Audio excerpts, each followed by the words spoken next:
June 3rd, 1864, 4:30 in the morning, Cold Harbor, Virginia. The men of the Army of the Potomac are doing something strange. They're sitting in the wet grass, needles in hand, sewing slips of paper onto the backs of their uniforms. Each slip has a name, a hometown, a regiment. They aren't writing letters to sweethearts. They aren't praying. They're making sure that when the bodies are counted, someone will know who they were. In less than an hour, 7,000 of them will be dead, most within the first 20 minutes of the attack. And the man who ordered them forward, a quiet, cigar-chewing general named Ulysses S. Grant, will carry the regret to his grave. But he won't stop, because he understands something none of the generals before him understood. Something cold, something simple, something so terrible that historians still argue about it 160 years later. Grant understood the arithmetic. Stop for 1 second. If stories like this one, the real ones, the ones your school left out, are the reason you watch history, hit that subscribe button right now. What you're about to hear will change the way you see this entire war. Forever. Now let me take you back to where this really begins. To understand how this war ended, we have to go back to how these two men began. Not to Fort Sumter, not to Bull Run, to a small leather goods store in Galena, Illinois, in the winter of 1860. Behind the counter stands a man nobody notices, short, 38 years old, slightly hunched, a cigar smoldering between his teeth. He's selling harnesses, bridles, and saddles to local farmers. His name is Ulysses S. Grant. By every measure that mattered in America at the time, Grant is a failure. He graduated West Point in 1843, ranked 21st out of 39 cadets, middle of his class. Nothing special. He served in the Mexican-American War under General Winfield Scott and Zachary Taylor, and he was good, brave, calm under fire, with a near supernatural sense of terrain. But here is the part of Grant's Mexican War service that almost nobody talks about, and it may be the single most important fact in this entire story.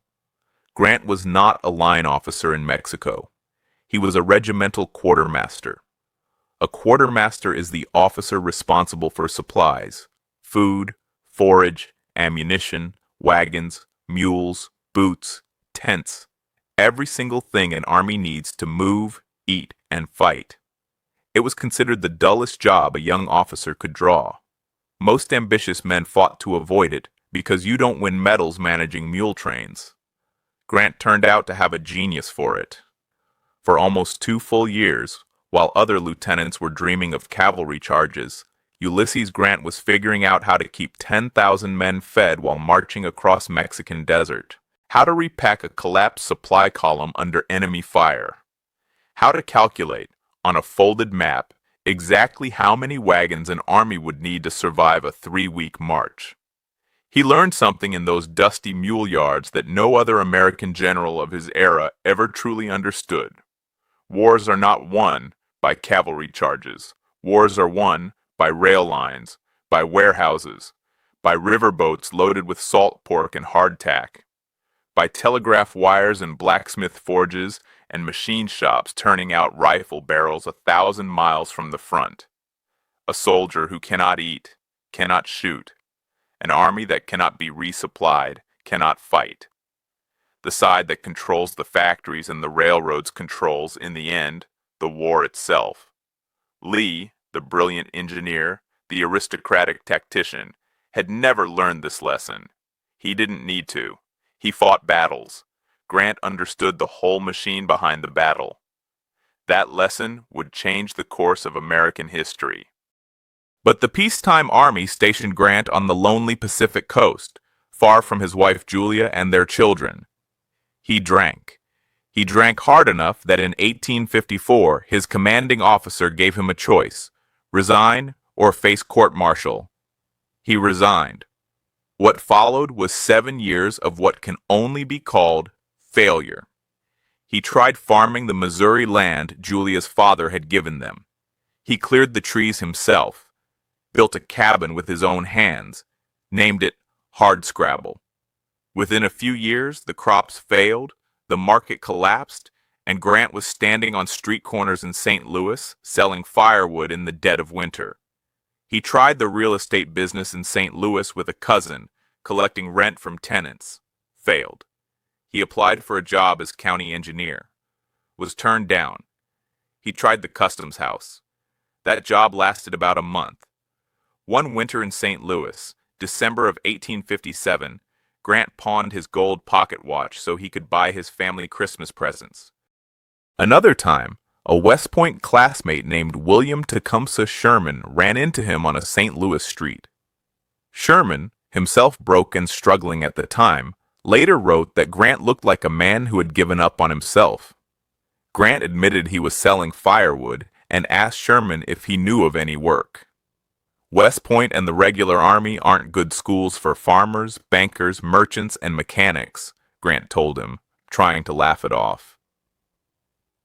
In the spring of 1860, at 38 years old, Ulysses Grant swallowed his pride and went to work for his father's tannery and leather store in Galena, under his two younger brothers, Simpson and Orville. He was $100 in debt to an old army friend. His wife was patching their son's clothes by candlelight. His oldest son, Fred, was sleeping on a cot in the store's back room because the family couldn't afford a larger house. Neighbors in Galena later remembered Grant as a shy, polite man who rarely spoke. Some thought he drank. Most thought he'd never amount to anything.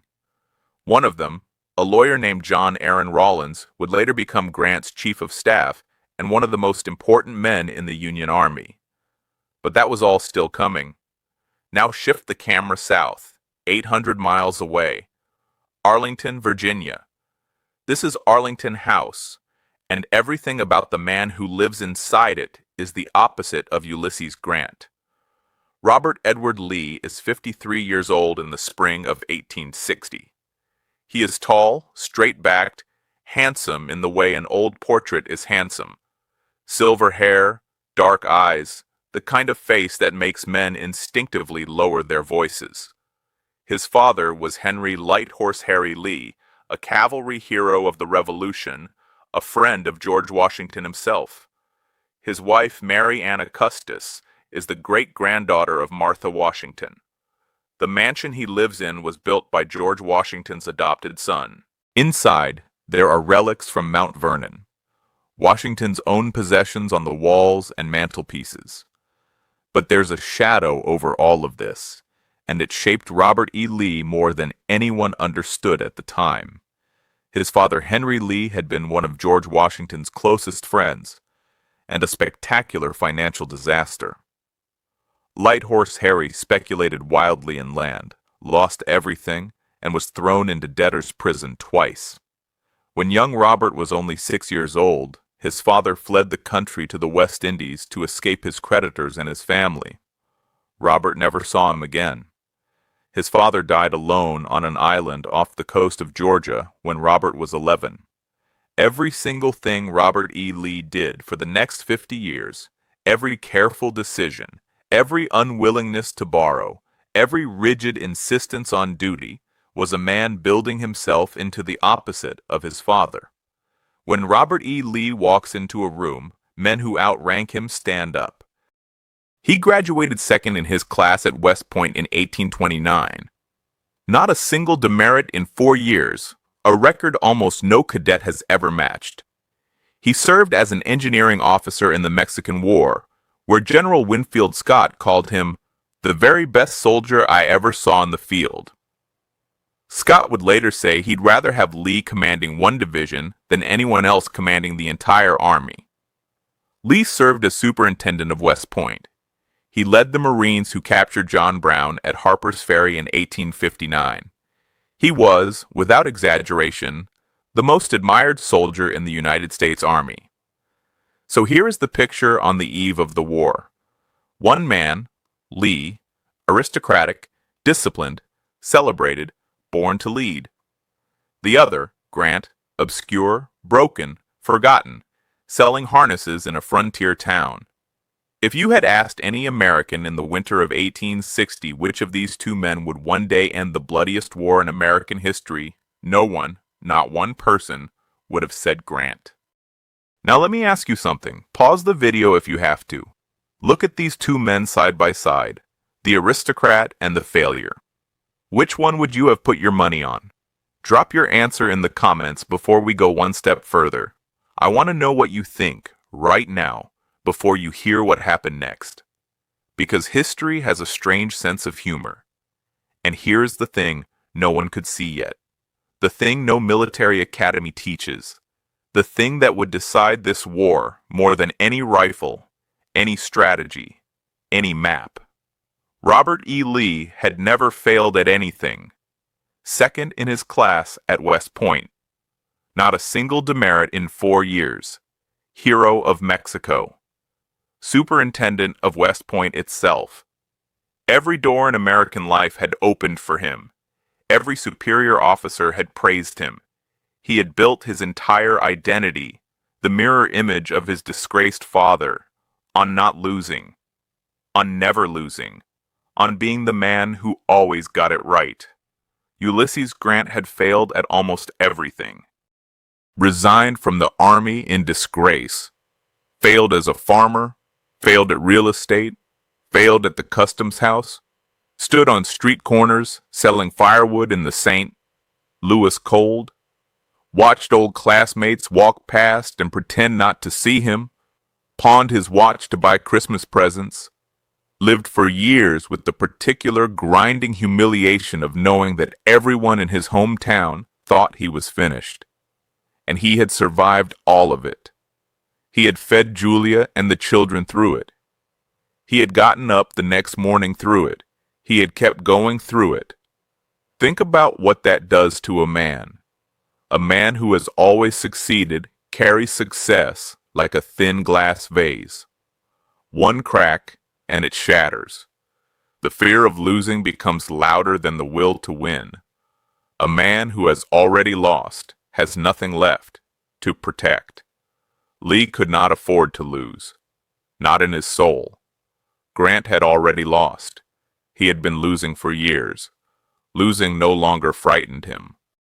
When the two of them finally faced each other in the wilderness in May of 1864, this was the real difference between them. Not troop counts, not supply lines, not even tactics. One of them was fighting to preserve everything he had ever been. The other one had already been broken and knew he could survive it. The arithmetic of war is not only in the numbers of men and bullets. It is also in what a man has already endured before he picks up the rifle. When Fort Sumter fell on April 12, 1861, it set off a chain of decisions that would change both men forever. 3 days later, Abraham Lincoln called for 75,000 volunteers to put down the rebellion. In Galena, Ulysses Grant walked into a town meeting. He didn't speak much. He never spoke much. But he helped organize the local militia, drilled them in the courthouse square, and rode with them to the state capitol in Springfield. He wrote to the War Department asking for a commission. The War Department didn't answer. He wrote a second letter. No answer.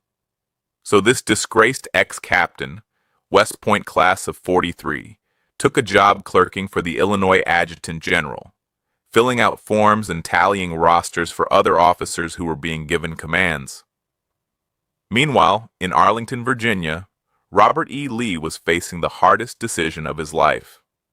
On April 18, 1861, 6 days after Sumter, Francis P. Blair, a confidant of President Lincoln, asked Lee to come to Blair's house in Washington. Blair made Lee an astonishing offer. On behalf of the president, he asked Lee to take command of the Union Army being raised to subdue the South. Lee declined, politely, firmly. He wrote later that he said something like, "I cannot raise my hand against my birthplace, my home, my children." The next day, Virginia voted to secede. 2 days after that, Lee resigned from the United States Army, an army he had served for 32 years.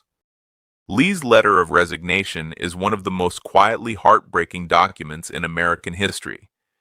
He wrote that it would have been presented at once, but for the struggle it has cost me to separate myself from a service to which I have devoted the best years of my life. He told his sister in another letter that, with all my devotion to the Union, I have not been able to make up my mind to raise my hand against my relatives, my children, my home. He rode across the Potomac to Richmond. Within weeks, he was a general in the Confederate Army. Now, before we follow either of them into the war, we have to look at the cold, hard numbers that shaped every single battle that was coming. Because this is what Grant saw, and this is what most Confederate generals, including Lee himself, did not fully reckon with until it was too late. In 1860, the United States had about 31 million people. 22 million of them lived in states that stayed loyal to the Union. The Confederacy had about 9 million people, and of those 9 million, nearly 4 million were enslaved African Americans. Enslaved men could not be drafted into Confederate ranks. They could not be trusted with rifles. Many of them, when the Union Army arrived, would walk toward Union lines and enlist. By war's end, roughly 180,000 of them would fight in United States uniform against the Confederacy. So the real manpower pool was closer to 22 million Union against 5 million Confederate. That is a 4-to-1 disadvantage in the men you can put on a battlefield. But the numbers get worse, much worse. The North in 1860 produced roughly 90% of all American manufactured goods. It had 70% of the country's rail miles. It built almost all of the nation's locomotives, almost all of its rifles, almost all of its cannon, almost all of its boots and wagons and uniforms and pickaxes and canned food. The South produced cotton. Cotton could not be eaten. Cotton could not be fired out of a rifle. Cotton did not pull a supply wagon. And when the Union Navy blockaded southern ports starting in 1861, the cotton could not even be sold. Lee's army, from the first day of the war, was fighting with rifles captured from the dead, powder smuggled through the blockade, uniforms sewn by women in home workshops, and shoes that fell apart in the rain. Confederate soldiers marched barefoot into major battles, not as legend, as a matter of routine. Grant understood all of this before he ever took command in the East. He had seen it with his quartermaster's eye for 15 years. He knew that if the Union could force the Confederacy into a sustained, grinding war of attrition, where every bullet fired had to be replaced, every soldier lost had to be refilled from a pool of volunteers, the South would crack first. Not because Southern soldiers were less brave, they were magnificently brave, but because you cannot fight a modern war on cotton and courage alone. The arithmetic was not cruel. The arithmetic was simply true. And Grant was the first Union commander willing to build his entire strategy on top of it. For the next 3 years, Lee and Grant fought completely different wars. In the East, Lee went on a tear that astonished military observers around the world. June 1862, the 7 days battles. Lee drives Union General George McClellan away from the gates of Richmond. August 1862, 2nd Manassas. Lee and Stonewall Jackson annihilate John Pope's army on the same ground where the first great battle of the war had been fought a year earlier. December 1862, Fredericksburg. Lee dug in on Marye's Heights and watched as 14 waves of Union soldiers charged into a stone wall. More than 12,000 Union men fell in a single afternoon. Confederate losses were about 5,000. Lee reportedly turned to General James Longstreet and said, "It is well that war is so terrible, or we should grow too fond of it." May 1863, Chancellorsville. Lee, outnumbered more than 2-to-1, split his army in the face of the enemy and ordered Stonewall Jackson to march around the Union flank. It is still taught in military academies around the world as perhaps the most audacious maneuver of the 19th century. Jackson rolled up the Union right like a carpet. But Jackson rode out after dark to scout. His own men shot him by mistake in the dim woods. He died 8 days later. Lee wept openly. He said, "I have lost my right arm." And then came Gettysburg, July 1st to 3, 1863. Lee invaded Pennsylvania, met the Union Army of the Potomac under General George Meade, and fought 3 days in the worst summer heat. On the third day, he sent roughly 12,500 men, led by General George Pickett, across a mile of open ground against the Union center on Cemetery Ridge. They were cut to pieces. Barely half came back. Lee rode among the survivors afterward, tears in his eyes, saying, "It is all my fault. It is I who have lost this fight." Gettysburg is often called the high water mark of the Confederacy. After Gettysburg, Lee never again invaded the North. He never again had the manpower. Because Lee's problem wasn't tactics. Lee's problem was arithmetic. And while he'd been winning those brilliant victories in Virginia, a man no one had ever heard of was doing something very different out west. In February 1862, Grant captured Fort Henry and then Fort Donelson on the Tennessee and Cumberland rivers. When the Confederate commander asked for surrender terms, Grant's reply made him a household name overnight. "No terms except unconditional and immediate surrender can be accepted. I propose to move immediately upon your works." Newspapers picked it up. Americans started calling him Unconditional Surrender Grant, U.S. Grant, a name that now fit its owner. It was the first major Union victory of the war. 2 months later at Shiloh, April 6 and 7, 1862, his army was nearly destroyed on the first day. Sherman urged retreat. Grant, smoking a cigar in the rain under a tree, said simply, "Lick 'em tomorrow, though." And he did. In July 1863, the same week Lee was retreating from Gettysburg, Grant took Vicksburg, Mississippi, after a 47-day siege. He split the Confederacy in two and gave the Union control of the Mississippi River. Lincoln read the dispatch and said, "Grant is my man, and I am his for the rest of the war." In November 1863, Grant broke the Confederate siege of Chattanooga.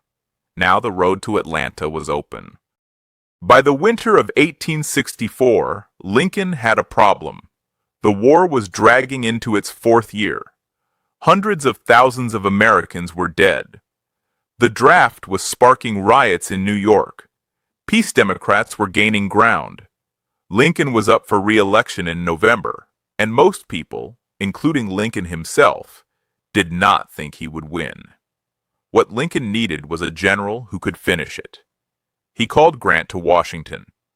If you're still with me, you already know this channel is the real deal. If this is the kind of history your school never taught you, the raw, human, honest version, hit that subscribe button now. Because what Grant does next is the reason Lincoln won the war, and you do not want to miss it. March 8th, 1864. Washington, D.C. Evening. A small, tired-looking man walks into the lobby of the Willard Hotel with his 14-year-old son, Fred. He has mud on his boots. His uniform is rumpled. His beard looks like he trimmed it himself in a train car. The desk clerk glances up, glances down, and offers him a small room on the top floor. The man signs the register. U.S. Grant and Son, Galena, Illinois. The clerk takes another look at the register. His face goes white. He'd just assigned the commander-designate of every Union army in the field to a broom closet. That night, Grant walks into a reception at the White House. A crowd of senators, congressmen, and their wives, all of Washington society, is packed into the East Room. Lincoln sees him. The two men who will end the war have never met. Lincoln, 6'4", grips the 5'8" general's hand and booms, "Why, here is General Grant. This is a great pleasure, I assure you." The crowd pressed so close around Grant that men stood on couches to see him. Someone put him up on a sofa so everyone could get a look. The next day, in a small ceremony in the cabinet room, Lincoln promoted him to lieutenant general, a rank that hadn't been given to anyone except George Washington since the country was founded. Winfield Scott had held it only in brevet form. Grant was the first man to hold it in regular rank since Washington himself. Grant was now commander of all Union armies, more than 500,000 men. Lincoln's instructions were short. In substance, figure out what needs to be done to end this war and go do it. Lincoln added only, "I wish not to obtrude any constraints or restraints upon you." In other words, it's yours. Grant had one meeting with his predecessor, General Henry Halleck. He had one conversation with Lincoln. He sketched his plan on a folded piece of paper. It was stunningly simple, and no Union commander had ever tried it before. Every previous Union general had tried to take Richmond, fight toward the Confederate capital, occupy the city, end the war. Grant looked at the map and said no. Lee's army, he told his staff, is the rebellion. Wherever Lee's army is, that is where the war is. Destroy Lee, and Richmond falls by itself. That was the first piece. The second was even more radical. Every previous Union general had fought his own campaign on his own schedule. McClellan moved while Buell sat. Rosecrans moved while Meade waited. The Confederates, with interior lines and railroads, simply shuffled troops from quiet fronts to active ones. Grant ordered every Union army to move at once. George Meade, with the Army of the Potomac, would go at Lee in Virginia. Grant would ride with him personally. William Tecumseh Sherman, Grant's closest friend and maybe the only man he ever truly opened up to, would drive from Chattanooga toward Atlanta, Georgia. Franz Sigel would push up the Shenandoah Valley, the Confederate breadbasket. Benjamin Butler would land on the James River and threaten Richmond from the southeast. Nathaniel Banks would attack Mobile, Alabama. For the first time in the war, every Confederate army in the field would face coordinated pressure at once. None would be able to reinforce the others. None would be able to rest. Sherman put it best when he wrote to Grant about the plan. He was to go for Lee, and I was to go for Joe Johnston. That was his plan. No routes prescribed. It was like the grip of a wrestler. It never let up. On May 4th, 1864, at midnight, the Army of the Potomac, 118,000 men, 56,000 horses, miles of wagons, thousands of cannon, began crossing the Rapidan River into Confederate Virginia. On the south side of that river, waiting, was Robert E. Lee. 64,000 men, cold, hungry, in uniforms held together by patches, but commanded by the most feared general in the Western Hemisphere. For 3 years, every Union general who crossed that river had come back in defeat. McDowell, McClellan, Pope, Burnside, Hooker, Meade. None of them had ever beaten Lee. And Lee, watching the blue columns in the morning mist, turned to his staff and said quietly, "Those people are over." He would use that phrase, "those people," to the end of the war. He rarely called them the enemy. Grant gave his men one instruction before they crossed. "Wherever Lee goes, there you will go also." The country south of the Rapidan has a name. The locals call it the Wilderness. 70 square miles of second-growth forest. Scrub pine and blackjack oak grown up so thick a man can't see 30 feet in any direction. The ground is laced with ravines and tangled with dead branches from old timber cuts. There are almost no roads. The few roads that exist are narrow and winding. It is the worst place on earth to fight a battle. And Grant plans to move through it in a single day. The reason is simple math. Lee's army, smaller and more mobile, is camped to the west. If Grant can get clear of the wilderness before Lee reaches him, he can fight on open ground, where Union numbers and artillery will matter. If Lee catches him in the trees, artillery is useless, cavalry is useless, and Union numerical superiority disappears in the brush. So on the morning of May 5th, 1864, the Army of the Potomac marches south as fast as it can. It isn't fast enough. At about 7 o'clock in the morning, Union pickets on the Orange Turnpike start taking fire from the west, scattered at first, then heavier. Scouts ride back with the report no one wants to hear. Lee is already in the wilderness, and he's attacking. Lee has done what Lee always does.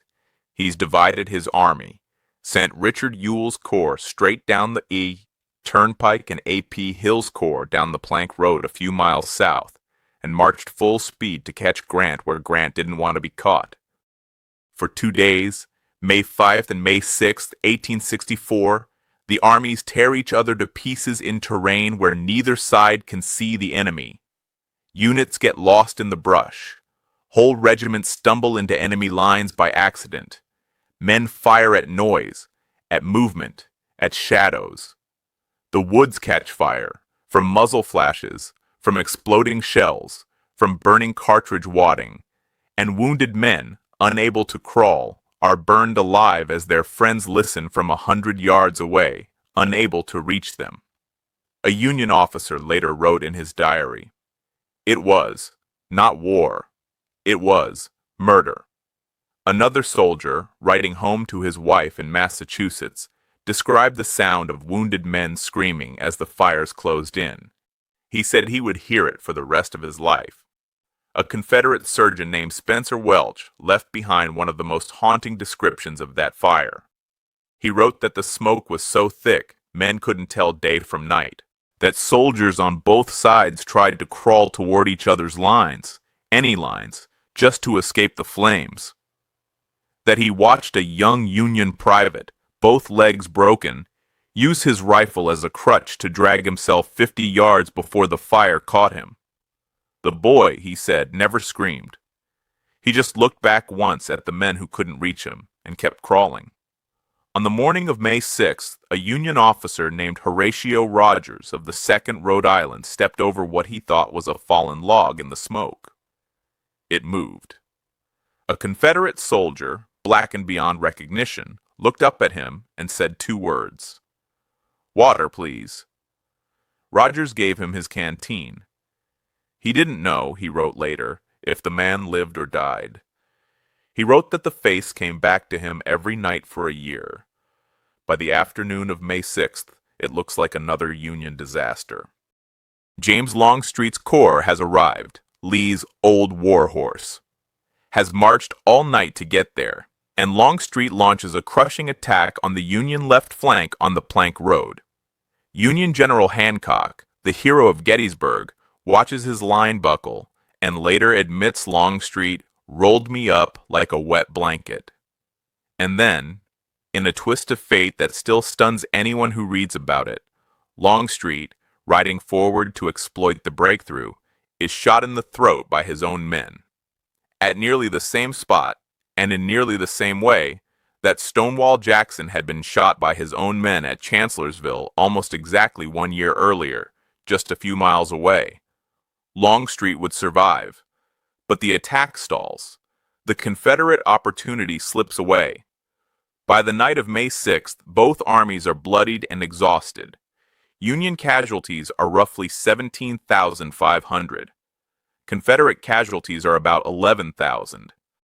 By the arithmetic of 3 years of war, this is where a Union general pulls back across the Rapidan, licks his wounds, waits for reinforcements, starts the whole campaign over again in a month. That's what McClellan did. That's what Hooker did after Chancellorsville, right here in these same woods. That's what every single Union general who ever faced Lee did. On the night of May 7th, 1864, the Army of the Potomac starts moving in the darkness. The men reach a crossroads, the Orange Plank Road and the Brock Road. Left goes north, back across the Rapidan, back to safety, back to everything that has happened before. Right goes south, deeper into Virginia, toward Richmond, toward the unknown. The column reaches the crossroads, and it turns right. The soldiers, men who had been marched to the slaughter and back again by 4 different generals in 3 years, stared at the crossroads and realized what was happening. And something extraordinary happened. They started to cheer. Men who had just spent 2 days watching their friends burn alive in the woods took off their hats and cheered until they were hoarse. An officer of the Sixth Corps wrote that it was the grandest moment I ever saw in the army. Grant, riding past, took off his hat and told them to be quiet. He was worried the noise would tell Lee where the Union Army was. But the message had already been sent. Something had changed in this war. For the first time in 3 years, a Union army beaten in battle by Robert E. Lee was not retreating. It was advancing. Now think about that crossroads. Put yourself there for a second. You haven't slept in 3 days. You watched men burn alive in those woods. You have every reason to expect another defeat, another retreat, another winter of being told the war is unwinnable. And then the column turns right, away from safety, deeper into Virginia. Would you have cheered like those men did? Or would you have deserted into the trees that night? There is no wrong answer. But I want to hear yours. Tell me in the comments what you would have done at that crossroads. Grant's destination that night is a crossroads town called Spotsylvania Courthouse, about 10 miles southeast of the Wilderness. If Grant can get there first, he cuts Lee off from Richmond. He gets between Lee's army and the Confederate capital. He forces Lee to fight on ground of Union choosing. Lee sees it coming. On the night of May 7th, while Union soldiers are cheering at the crossroads, Lee's cavalry under J.E.B. Stuart is already racing south on parallel roads. Confederate engineers are hacking a shortcut through the woods. Lee has guessed Grant's move even before Grant has made it. It becomes a foot race. Lee wins. By dawn on May 8th, Confederate infantry, Richard Anderson's corps, taking over for the wounded Longstreet, is dug in on the high ground outside Spotsylvania. When Union cavalry under Philip Sheridan comes screaming up the road, Confederate rifles are waiting. For the next 2 weeks, from May 8 to May 21st, 1864, the two armies fight the longest sustained battle in North American history up to that time. They fight in the rain. They fight in the mud. They fight at night by the light of muzzle flashes. They fight with bayonets, with rifle butts, with their fists when the ammunition runs out. At the center of the Confederate line is a U-shaped bulge the soldiers call the mule shoe. About a mile long, half a mile deep, packed with cannon and defended by some of Lee's best troops. Grant looks at the map and sees a target. At 4:35 in the morning on May 12, 1864, roughly 20,000 Union soldiers under Winfield Scott Hancock slam into the tip of the mule shoe in a dense fog. The Confederate defenders, mostly from George Allegheny Johnson's division, are overrun in minutes. Johnson himself is captured. So are nearly 3,000 Confederate soldiers, one of the largest single hauls of prisoners in the war up to that point. Lee, hearing of the disaster, does something reckless. He rides to the breach himself, trying to lead a counterattack in person. His men see him, recognize him, and shout, "Lee to the rear! Lee to the rear!" A sergeant grabs the reins of Lee's horse, Traveler, and leads him back to safety. Confederate troops close the gap and push Union forces back to the outer earthworks. Then comes the bloody angle. For the next 22 hours, through the entire day of May 12th, and into the morning of May 13th, Union and Confederate soldiers fight at point-blank range across a log parapet roughly 4 feet high. Men stand on the corpses of their friends to fire over the works. Rifle barrels overheat and explode. Some soldiers are literally pulled over the wall by enemy hands and stabbed with bayonets. A white oak tree, almost 2 feet thick, standing behind the Confederate line is cut in half by nothing but bullet strikes, cut down, splinter by splinter, by rifle fire alone. The stump was later dug up and is now in the Smithsonian Institution. You can still see it today. One Union survivor wrote, "I never expect to be believed when I tell what I saw there." When the fighting ended on the morning of May 13th, soldiers walking across the bloody angle described bodies stacked 4 and 5 deep. In places, no ground could be seen at all. Union and Confederate dead lay mixed together, some with bayonets still locked in each other. A Massachusetts colonel named Oliver Wendell Holmes, Jr., the future Supreme Court Justice, then a young captain wounded 3 times in the war, wrote home from near Spotsylvania that he had seen things that no human being ought to see. Holmes, who rarely spoke of the war for the rest of his long life, told a friend half a century later that when he closed his eyes at night, he still saw the bloody angle. A Confederate officer named Edward Porter Alexander, a brilliant artillerist who had fired the bombardment before Pickett's charge at Gettysburg, walked the line after the fighting. He found a young Georgia boy, no more than 16, sitting upright against a tree, rifle in his lap, a hole through his chest. The boy's eyes were open. He looked like he was resting. Alexander tried to close the eyes. They would not close. Alexander wrote in his memoirs that he could not remember his name and had always regretted it. Total casualties at Spotsylvania by May 21st, roughly 18,000 Union, 12,000 Confederate, more than 30,000 men in 13 days. It was during Spotsylvania on May 11, 1864, that Grant sent the telegram that defined the campaign and maybe his whole presidency. To Henry Halleck, Army Chief of Staff in Washington, he wrote, "I am now sending back to Belle Plaine all my wagons for a fresh supply of provisions and ammunition, and propose to fight it out, on this line, if it takes, all summer." 19 words. It would be printed on the front page of every northern newspaper within 3 days. It would be read in Lincoln's cabinet. It would be read in churches. It would be read by mothers whose sons were in Virginia. For 3 years, Americans had been hearing Union generals explain why they had to retreat. Here, for the first time, was a Union general telling them, in plain language, that he was going to keep going. All summer, if that's what it took. But here is where we have to be honest about what the arithmetic meant. During the first month of the Overland Campaign, from the Wilderness through Spotsylvania, the Army of the Potomac lost about 36,000 men killed, wounded, and captured in 4 weeks. That's more casualties than the entire Confederate Army Lee had commanded when the campaign began. Grant was trading 2 Union men for every Confederate he was taking off the board, and he knew it. Newspapers in the North, even friendly ones, started calling him a butcher. Mary Todd Lincoln herself, the First Lady, reportedly used the word.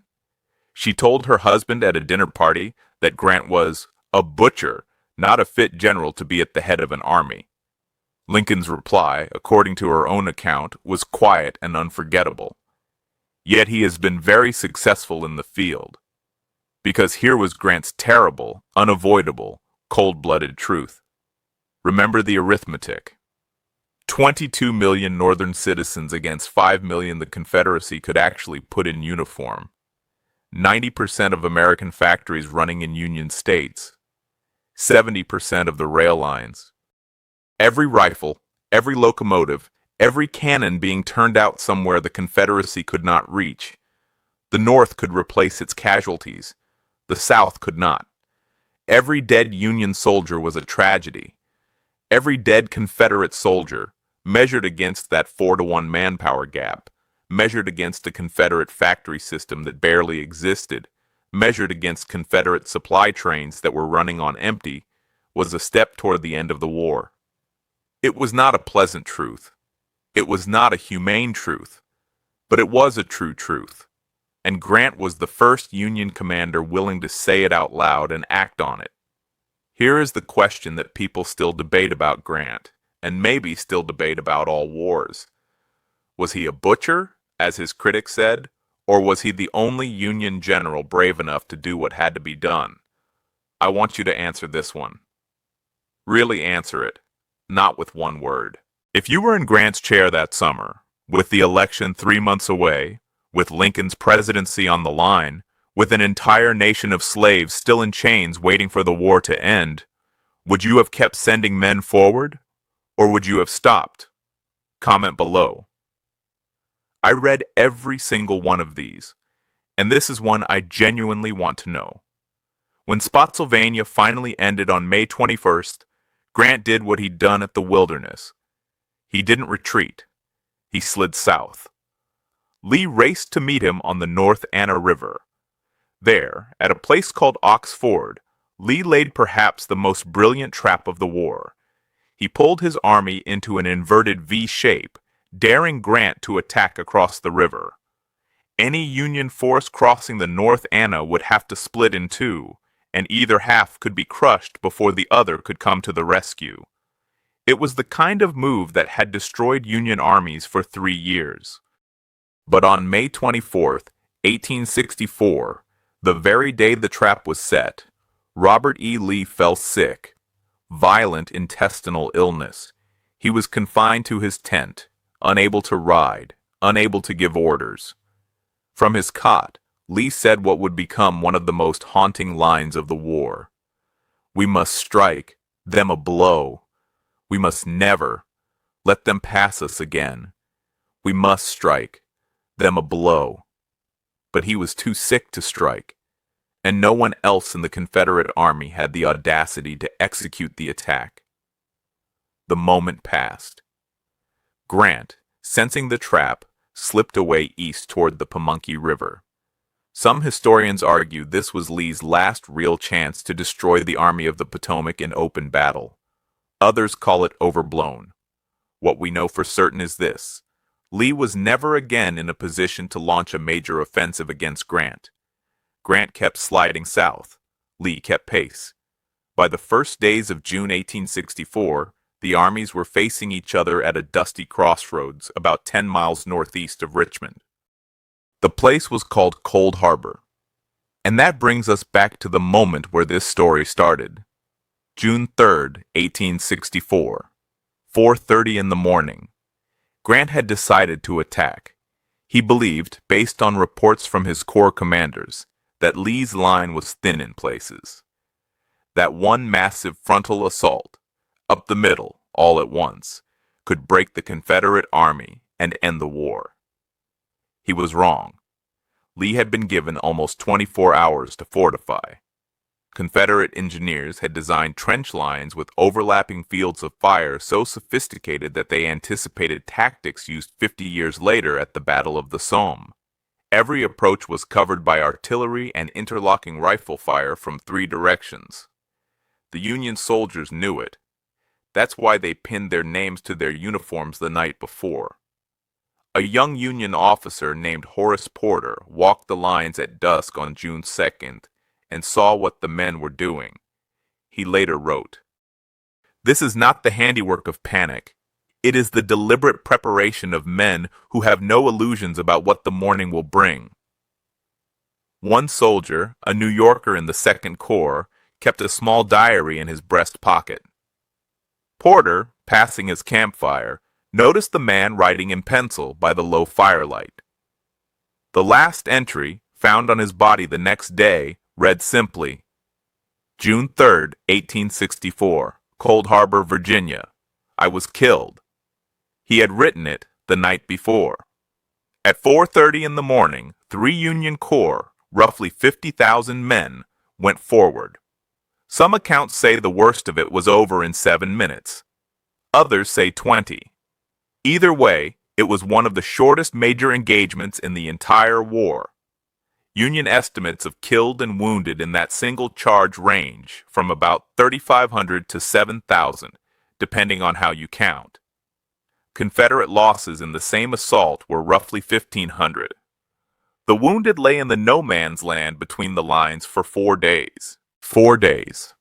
Because Grant, hoping to negotiate a truce to collect them, refused to ask for one under a flag of truce, which under the military conventions of the time would have been an admission of defeat. Lee, for his part, wouldn't allow collection without a formal request. Men died of thirst, of blood loss, of exposure, 50 yards from their own lines, while their comrades listened to them call for water and watched them, one by one, stop calling. By the time a truce was finally agreed on June 7th, almost all the wounded were dead. Grant wrote in his memoirs, 21 years later, as he was dying of throat cancer, "I have always regretted that the last assault at Cold Harbor was ever made. No advantage whatever was gained to compensate for the heavy loss we sustained." It is the only attack he ever said he regretted. But, and this is the cold, terrible, remarkable part, it did not stop him. 12 days after Cold Harbor, Grant pulled off the most audacious maneuver of the entire war. On the night of June 12, 1864, he began secretly moving the entire Army of the Potomac, 115,000 men, thousands of wagons, herds of cattle, across the James River on a pontoon bridge more than 2,000 feet long. At the time, it was the longest pontoon bridge ever built by any army in history. For 4 days, Robert E. Lee did not know where Grant was. Lee knew Grant had slipped away. He didn't know in which direction.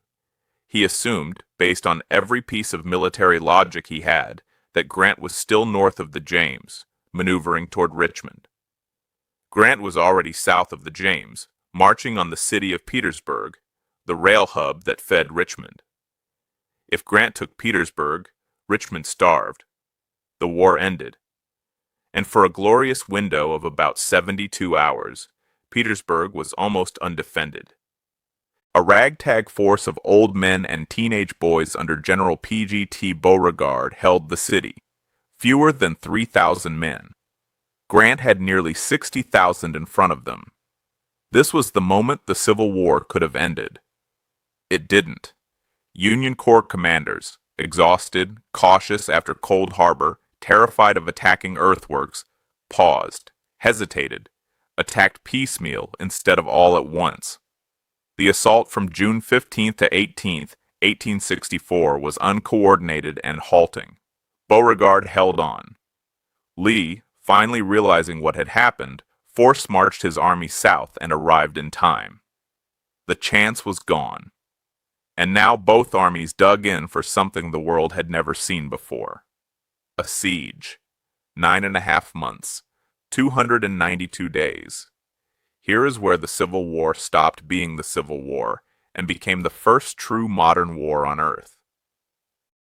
If you've ever seen photographs of the Western Front in 1916, French poilus crouched in muddy trenches at Verdun, British Tommies going over the top at the Somme, German soldiers behind barbed wire at Ypres, you already know what Petersburg looked like.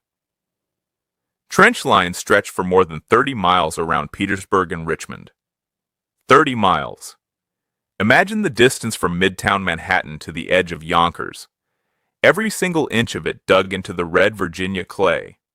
Zigzag saps cut deep into the earth, so a single artillery shell couldn't kill more than a handful of men.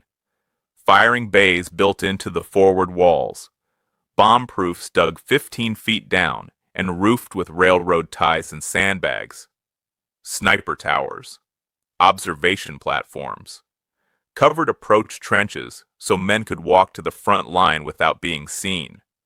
Soldiers lived underground for months at a time. They ate underground, slept underground, wrote letters home underground, Some of them went weeks without seeing direct sunlight. They used periscopes, the same invention British soldiers would use 50 years later at the Somme, to see over the parapets, because any man who raised his head above the sandbags lasted about 6 seconds before a Confederate sharpshooter hit him. Men died from bullets fired by enemies they never saw, from mortar shells dropped by artillery miles away, from disease crawling through trench latrines, from lice, from dysentery, from pneumonia in the freezing mud of a Virginia winter. And here is the quiet, terrifying part. Every single weapon and tactic that would slaughter a generation of young Europeans 50 years later in the First World War, trench warfare, barbed wire, mines tunneled beneath enemy lines, machine gun sweeps of no man's land, observation balloons, rapid-fire rifles, mass artillery bombardments, all of it was being invented in primitive form, right there in the earthworks outside Petersburg, Virginia, in the winter of 1864. A British military observer who visited Petersburg in 1864 and later visited the trenches of the Western Front in 1916 said simply that he had seen the same war twice, 50 years apart. The 19th century was dying in those trenches. The 20th century was being born. Let that sink in for a second. Everything that would butcher millions of young Europeans at the Somme, at Verdun, at Passchendaele, every tactic, every weapon, every horror of modern war was invented first, right here in Virginia, half a century earlier. The question I have to ask you is this. Did humanity ever really learn the lesson of these trenches? Did we take any of it to heart? Drop your honest answer in the comments. I genuinely want to know what you think.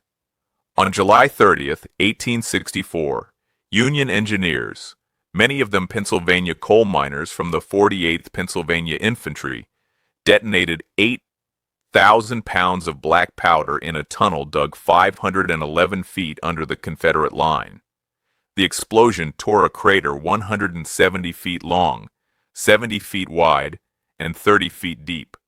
It killed about 300 Confederate soldiers instantly. But the follow-up assault, the Battle of the Crater, was a catastrophe. Union troops poured into the crater instead of around it, got trapped there, and were shot down from the rim. A black division, the 4th Division of the 9th Corps, was sent in late and fought with such fury that Confederate accounts describe soldiers refusing to take prisoners. Total Union casualties, about 3,800.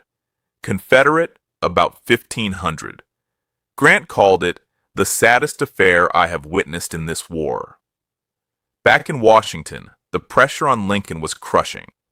The summer of 1864 was the lowest point of his presidency. Grant was stalled. Sherman was stalled outside Atlanta. Casualty lists from the Overland Campaign filled northern newspapers week after week. The Democrats nominated George McClellan, Lincoln's fired former general, on a peace platform. On August 23, 1864, Lincoln wrote a memorandum, folded it, and had every cabinet member sign it sight unseen. It read, "This morning, as for some days past, it seems exceedingly probable that this administration will not be re-elected. It will be my duty to so cooperate with the President-elect as to save the Union between the election and the inauguration." Lincoln, in August of 1864, believed he was going to lose the election. He believed the war was going to be lost at the ballot box.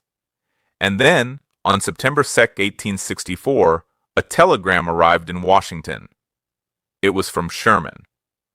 "Atlanta is ours and fairly won." The tide turned overnight. 2 months later, Lincoln won re-election by 212 to 21 in the Electoral College. The Peace Democrats collapsed.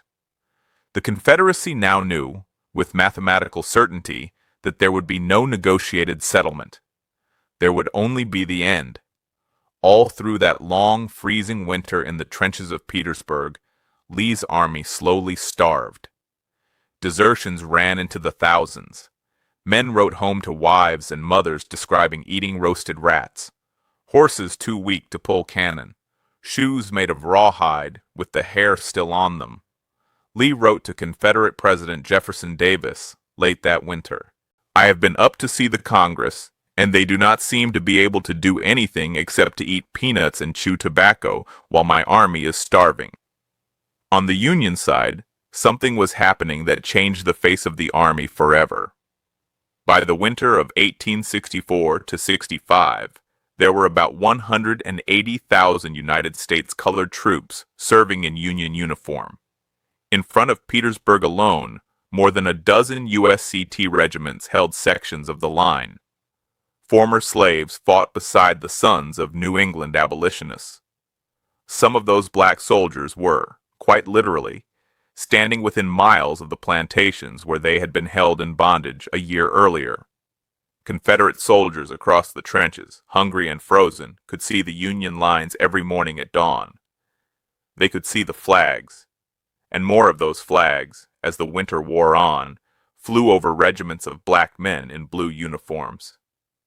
For a Confederate army raised on the premise that black men could not be soldiers, it was, as one Georgia private put it in a letter home, a thing that cannot be answered. What is there left to say? On March 25, 1865, in a desperate pre-dawn attack, Lee sent John B. Gordon's corps against Union Fort Stedman, east of Petersburg.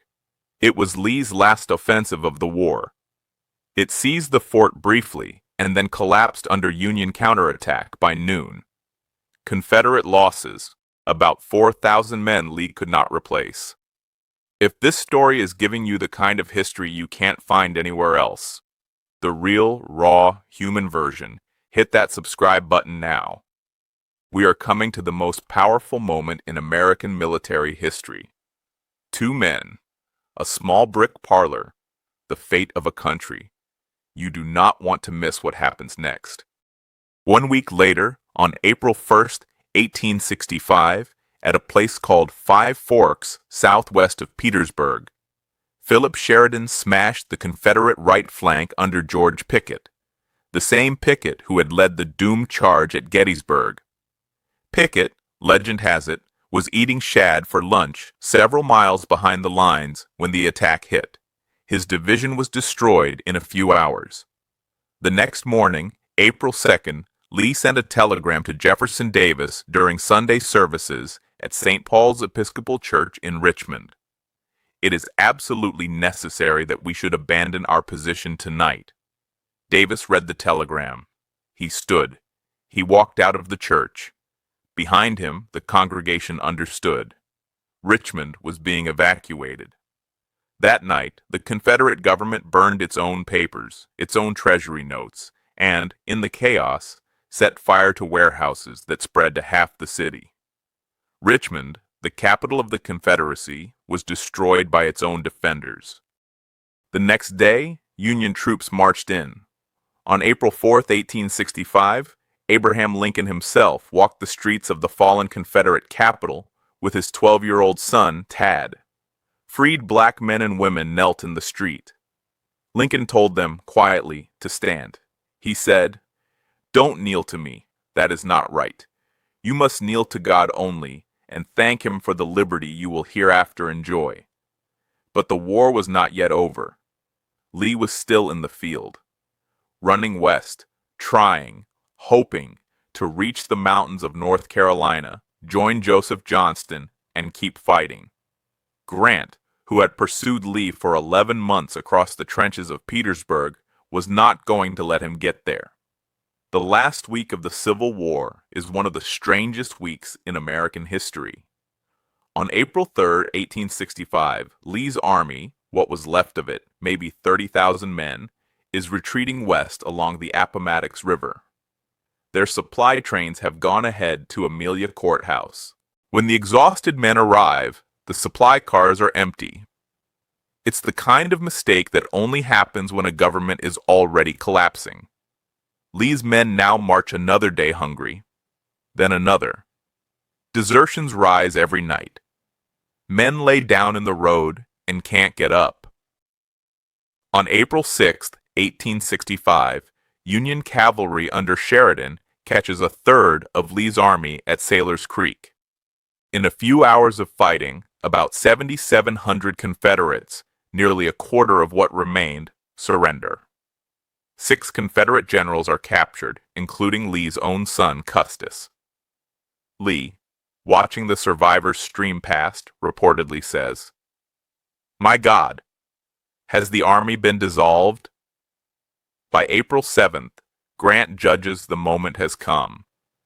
He sends a letter through the lines. The result of the last week must convince you of the hopelessness of further resistance on the part of the Army of Northern Virginia in this struggle. I feel that it is so, and regard it as my duty to shift from myself the responsibility of any further effusion of blood by asking of you the surrender of that portion of the Confederate States Army known as the Army of Northern Virginia.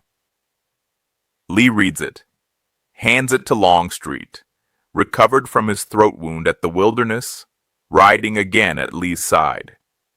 Longstreet reads it and hands it back. "Not yet," Longstreet says. Lee writes back, asking only what terms Grant would offer. He is buying time. He is hoping still to break through to the west, to the mountains. For 2 more days, the chase continues. Union cavalry races around Confederate columns. Infantry marches double time on parallel roads. The Confederate army is now a ghost. Men with no shoes, rifles with no cartridges, horses dying in the traces. On the morning of April 9, 1865, Palm Sunday, Lee's men make one last attempt to break out. At a small village called Appomattox Courthouse, Confederate General John B. Gordon's corps attacks westward at dawn. They push back Union cavalry, crest the hill, and see what lies beyond.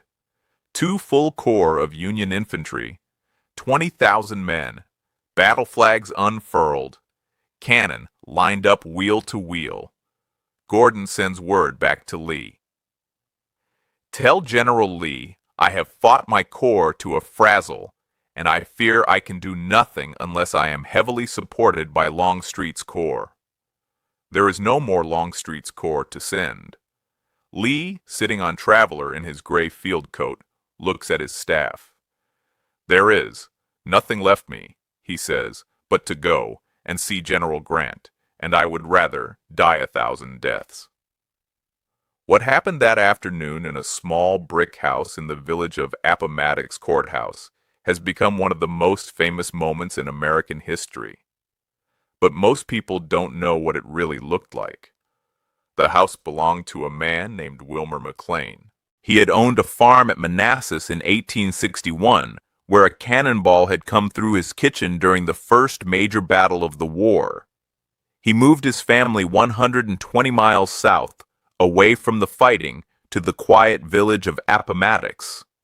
Americans like to say the Civil War started in his front yard and ended in his living room. Lee arrived first. He had dressed that morning with unusual care. His dress uniform, the one he reserved for the most formal military occasions, the one he had not worn in months of field campaigning. Spotless gray, every button polished. A crimson silk sash tied at the waist. A pair of long embroidered gauntlets, red-stitched leather, pulled to the elbow. Polished riding boots without a speck of dust on them.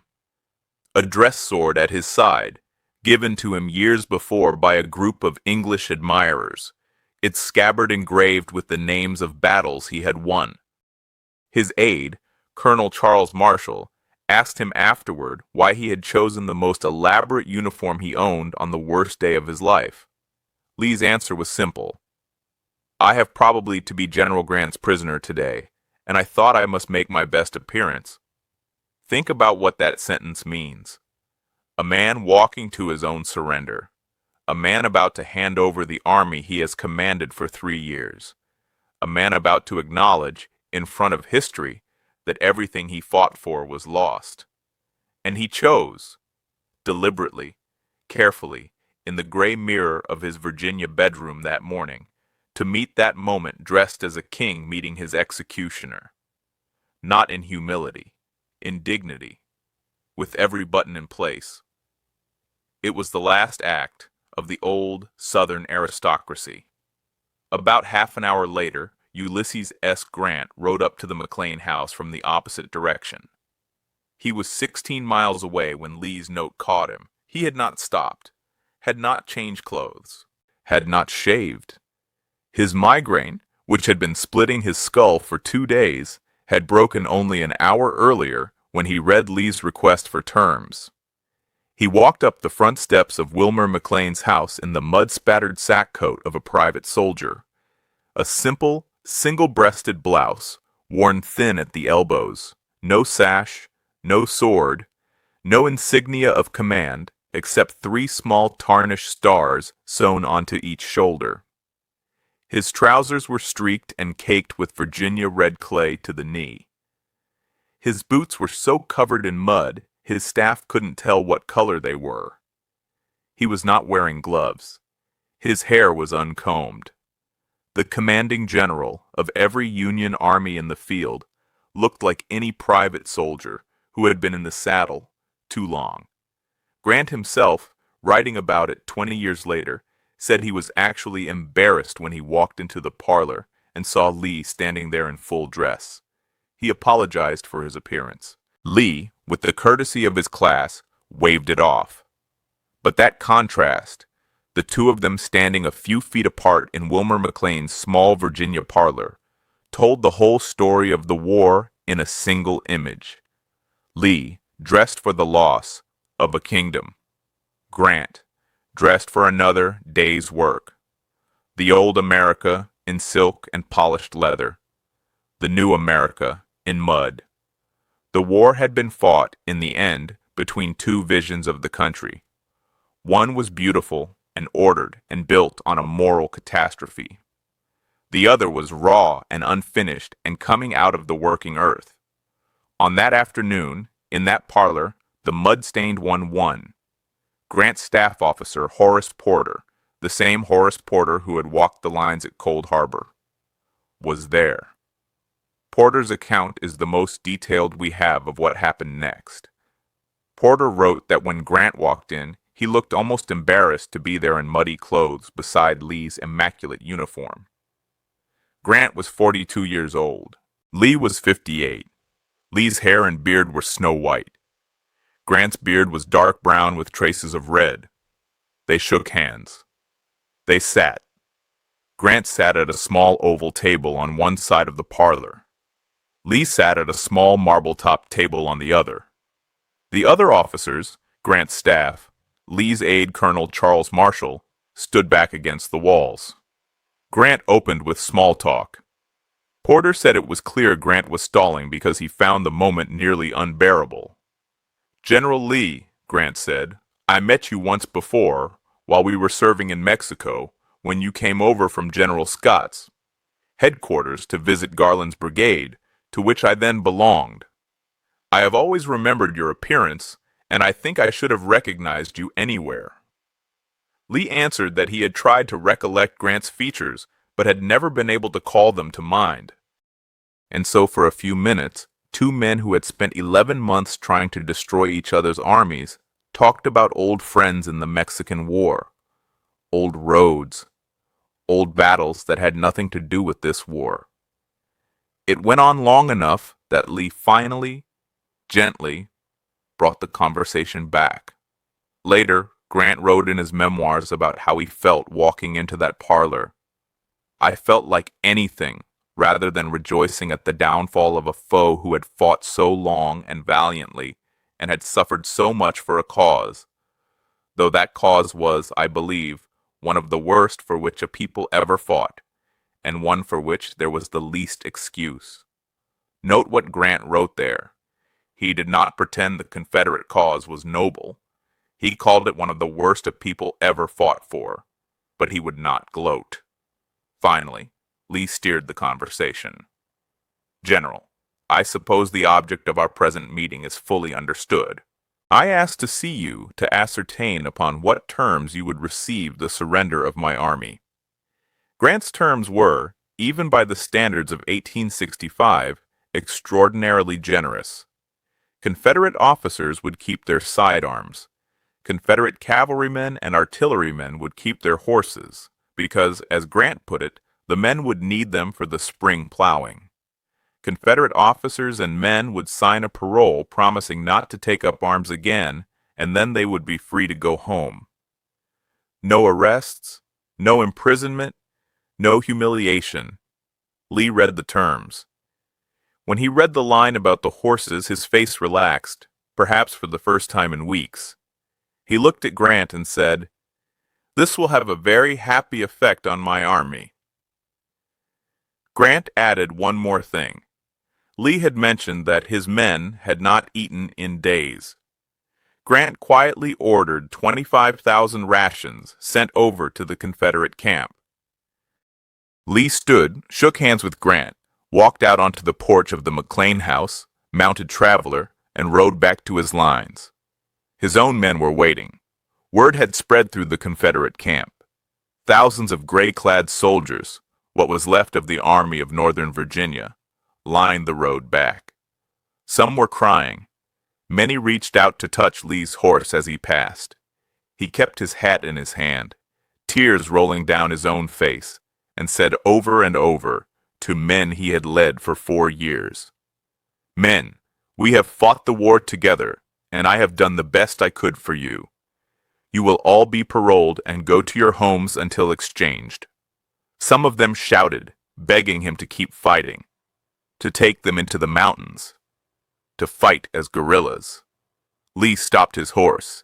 He looked at them, and he said something that, more than any battlefield decision, defined the next 100 years of American history. "No, we must go home.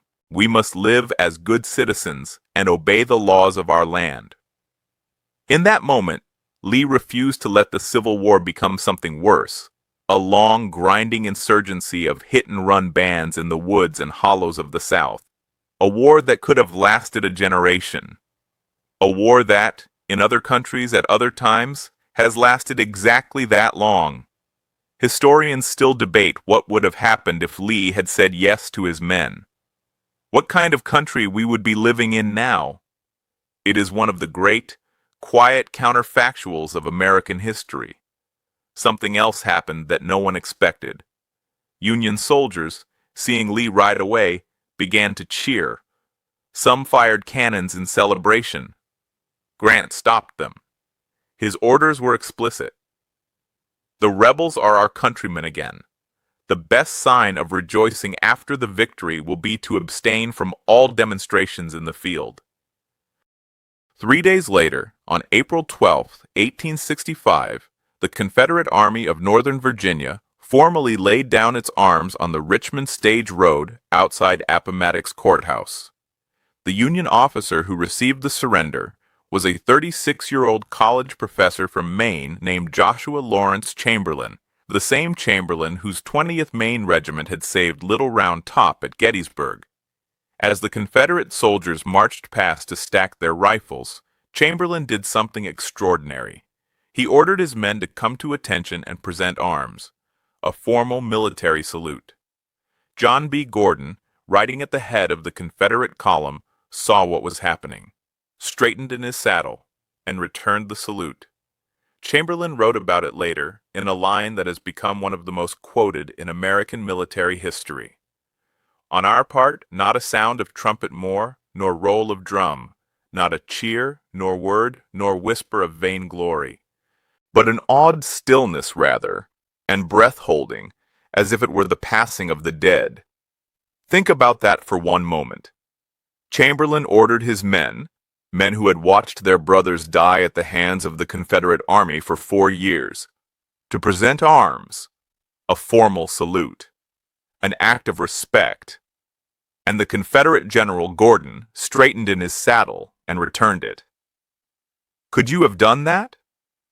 After 4 years of war, after watching your friends die in the mud, could you have saluted the men who killed them?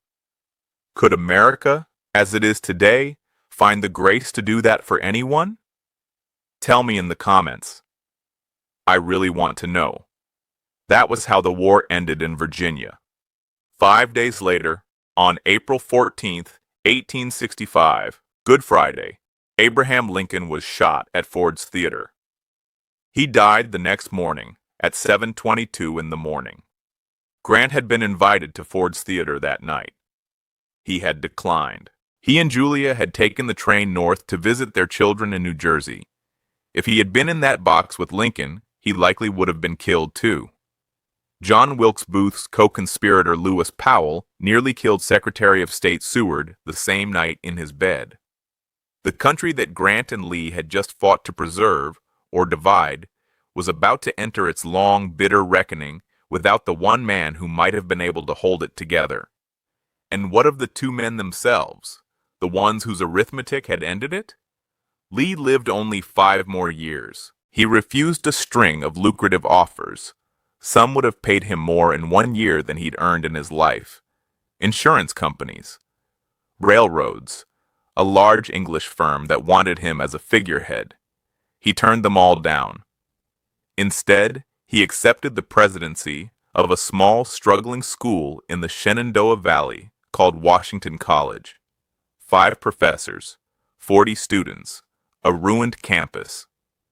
He spent the last 5 years of his life trying, in his quiet way, to heal what he could. He told Southern students who came to him asking whether to take up arms again, some of them seriously, to go home, obey the law, become American citizens, and try to rebuild. In speeches and letters, he urged reconciliation, even as he privately disagreed with much of Reconstruction policy. His health had never recovered from the war. He suffered from what historians now believe was heart disease, probably developing since the spring of 1863, when he had his first major episode. On September 28, 1870, he came home from a long vestry meeting at his church, sat down at the dinner table, and couldn't speak. He had suffered a stroke. He lingered for 2 weeks. His final words, according to his family, were spoken as his mind drifted back to his old campaigns. Tell Hill he must come up, strike the tent. He died on October 12, 1870. He was 63 years old. Grant's life went on longer but ended in its own way, just as hard. Congress revived the rank of General of the Army for him. Full general, 4 stars. He'd already won every promotion the Army could offer. In 1868, at the age of 46, the small, quiet man who had been selling harnesses in Galena 8 years before was elected President of the United States. He served 2 terms. Historians argue about his presidency to this day. His record on Reconstruction, on protecting black voting rights in the South, on using federal troops to break the first Ku Klux Klan, these were the most aggressive civil rights actions any president would take for nearly 100 years. But his administration was plagued by corruption scandals involving men he trusted. Grant himself was never accused of dishonesty. His judgment of people, however, failed him repeatedly. After the presidency, he took a 2-year trip around the world with Julia. They were received as royalty in England, in France, in Germany, in Japan, in China. Queen Victoria invited them to Windsor. Bismarck met with him in Berlin. The Emperor of Japan broke protocol to shake his hand publicly. Then he came home, and he went broke. In 1884, a Wall Street firm in which Grant was a silent partner collapsed in fraud. His business partner had been running a Ponzi scheme. Grant, at the age of 62, lost everything. He borrowed money from William Vanderbilt to pay off immediate debts and gave Vanderbilt every artifact he owned, every sword, every medal, every gift from every foreign head of state, as collateral. A few weeks later, doctors diagnosed him with throat cancer, almost certainly caused by the 20-odd cigars he'd been smoking every day since Fort Donelson made him famous. He had months to live. Julia would be destitute. His friend Mark Twain came to him with an offer. Write your memoirs. Twain's publishing company would pay a royalty structure that no general had ever been offered before. For the last year of his life, Ulysses Grant sat on the porch of a small cottage at Mount McGregor, New York, wrapped in a shawl, and wrote. When the cancer destroyed his ability to speak, he kept writing in pencil. When it destroyed his ability to swallow, he kept writing. He finished the manuscript, 2 volumes, roughly 336,000 words, on July 18, 1885. He died 5 days later, on July 23, 1885. He was 63 years old, the same age as Lee. His memoirs sold 300,000 copies in the first year and earned Julia roughly $450,000, the equivalent of tens of millions of dollars today. She lived comfortably for the rest of her life. Most military historians now consider Grant's personal memoirs the finest military autobiography ever written by an American, and one of the great works of American literature. Gertrude Stein admired his prose. Matthew Arnold called him honest. Edmund Wilson ranked him with the great American writers. Grant never gloated about Lee. He never claimed to be a greater general. He believed, and wrote, that Lee had been a brilliant commander dealt a losing hand. Lee, for his part, never publicly criticized Grant. Privately, to old friends and former officers who came to Lexington to see him, he was more candid. He believed Grant had the essential qualities of a commander: constancy, determination, willingness to take responsibility, without the brilliance that his Confederate admirers ascribed to him. Maybe both of them were right. Maybe that's the whole story. Here, at last, is the arithmetic of what they left behind. By the best modern estimates, research published in the last 15 years using census data, roughly 750,000 Americans died in the Civil War. Some scholars now put the number closer to 800,000. Previously, the accepted figure was 620,000. Either way, it's more Americans than died in the 2 world wars combined. More than Korea and Vietnam combined, multiple times over.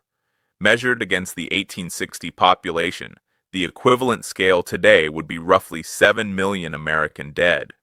4 million enslaved people were freed. The 13th Amendment, ratified December 6, 1865, formally ended slavery. The 14th, ratified 1868, established birthright citizenship and equal protection. The 15th, ratified 1870, prohibited racial discrimination in voting. On paper, it was the greatest revolution of right since the founding of the country. In practice, Reconstruction collapsed in 1877. Within a generation, segregation, disenfranchisement, and racial violence had re-established a form of racial hierarchy across most of the South that would persist for nearly a century. The promises of Appomattox, it turned out, were harder to keep than to make.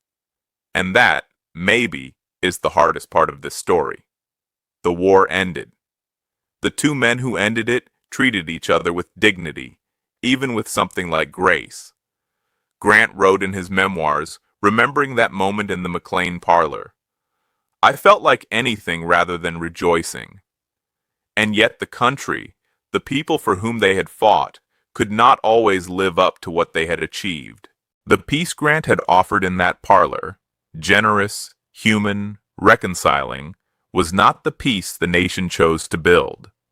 Here is the real question this war leaves us with. If Grant was right about the arithmetic, if the only way to end that war was to trade men for men until one side could no longer pay, what does that tell us about every war, before and since? That sometimes the only difference between a butcher and a liberator is whether history agrees with what you were fighting for? The Civil War gave us emancipation. It gave us a unified nation. It gave us the modern industrial state that would win 2 world wars and put a man on the moon. It also gave us 750,000 graves, and a long shadow that still falls across this country whenever we try to talk honestly about what it meant. Grant, dying in his cottage at Mount McGregor, knew all of that. He wrote in one of the last passages he ever finished about whether the war had been worth it, about whether men could learn from it. The war between the states has been so great a lesson in itself that the country has been educated by it as to the rights of citizens. I feel that we are on the eve of a new era when there is to be great harmony between the federal and Confederate. I cannot stay to be a living witness to the correctness of this prophecy, but I feel it within me that it is to be so. He hoped. He wasn't sure. Neither are we. But on a quiet April afternoon in 1865, in a little brick house in Virginia, two of the most extraordinary men this country has ever produced sat across from each other at a small wooden table and agreed to stop the killing. It wasn't enough to save everything. It was enough to save the country. Sometimes, in history, that's as close to victory as we ever get. Now I'll leave you with the one question this whole story keeps asking. 750,000 Americans died in this war, a whole generation in the ground. In return, 4 million enslaved people walked free. A nation stayed whole. And the modern America that would win 2 world wars was born. Was it worth it? Was the price too high? Is there any price too high for ending slavery? There is no easy answer. There is no right answer. But I want yours. Write it in the comments below, the honest one. Because every generation has to answer this question for itself, and maybe ours is next. If this story moved you, if it taught you something your school never did, the greatest thing you can do right now is hit like, hit subscribe, and share it with someone who loves real history. That single click keeps stories like this one alive. I will see you in the next one.